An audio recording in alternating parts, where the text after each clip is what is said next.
Mais uma carta curtinha, mas de alto impacto, a carta de Judas. Esse Judas é provavelmente um dos irmãos de Jesus, assim como Tiago, que escreveu aquela carta. Judas talvez fosse um desses irmãos. Eles não eram do colegiado apostólico, eles não estavam entre os 12.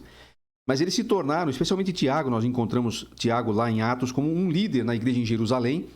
Judas também era uma pessoa que se tornou influente, apesar de serem irmãos de Jesus, eles não se apresentam assim, eles se apresentam como servos de Jesus Cristo, o que demonstra o seu total reconhecimento de quem eles eram.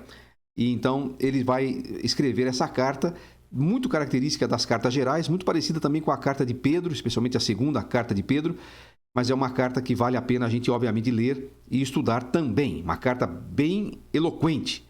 Nós vamos chamar essa carta de Em Defesa do Evangelho.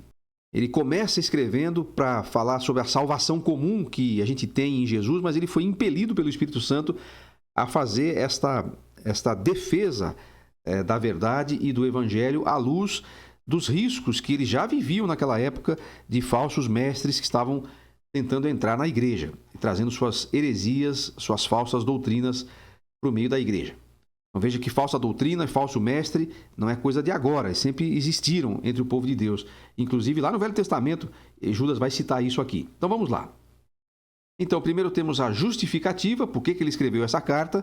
Depois nós temos o alerta, e a maior parte da carta vai falar sobre isso. Como é que Deus tratou dos insubordinados, como é que Deus tratou dos que se rebelaram contra o próprio Deus e contra a verdade de Deus na história, desde a história antes mesmo da fundação do mundo. Depois ele vai falar sobre o chamado, o nosso chamado para a sã doutrina e que como compensa seguir o verdadeiro evangelho. E aí ele vai encerrar com uma doxologia, uma exaltação, na verdade é um hino de exaltação ao Senhor. Uma carta bem curtinha, mas também uma carta muito necessária. Nós estamos vivendo uma época de muita mistura e muito do que Judas denuncia aqui a gente encontra hoje. Pessoas que usam o evangelho para ganhar dinheiro, para ganhar poder, para ganhar influência sobre as pessoas, pessoas que introduzem misturas do evangelho com outras coisas. E a gente já falou isso várias vezes aqui, você percebeu como essa é uma ênfase dos apóstolos nas suas cartas. O que torna o evangelho diferente é justamente a sua autenticidade. O evangelho puro, o evangelho correto, o evangelho de Jesus é o único que transforma. Se você mistura ele com qualquer outra coisa, ele perde o seu efeito, não é mais evangelho.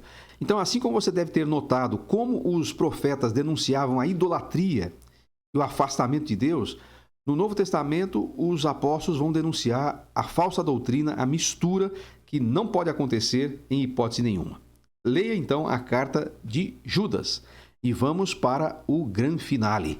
Chegamos ao Apocalipse.